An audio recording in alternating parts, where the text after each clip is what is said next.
سلام، امید قانع هستم، مدیر ارشد عملیات شرکت ویپان. ما یک کارگاه آیفون صوتی و تصویری برگزار کردیم که تو این دوره بحث سیمکشی آیفون های تصویری به علاوه رفع عیب و عیبیابی مواردی که باید انجام میشد رو با بچه های خود ویپان این کلاس رو برگزار کردیم برای ارتقاء بچه ها و اون ریتم و چک لیستی که باید رعایت بکنن برای مواجهه با هر ایرادی، که خوشبختانه کلاس های خیلی خوبی بود و بچه ها استقبال خوبی داشتن و از لحاظ عملکرد باید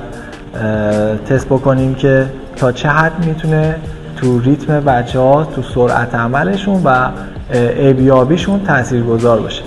که تو برنامه‌مون هست که دوستان دیگه، همکاران دیگه هم بتونن از این کلاس ها بهره مند بشن و بتونیم کلاس ها رو برای بچهای دیگه هم برگزار بکنیم تا بتونن اون چک لیست و نحوه عملکرد در مواقع با مواجه شدن با مشکلات آیفون رو بتونن داشته باشن. مرسی از همراهیتون.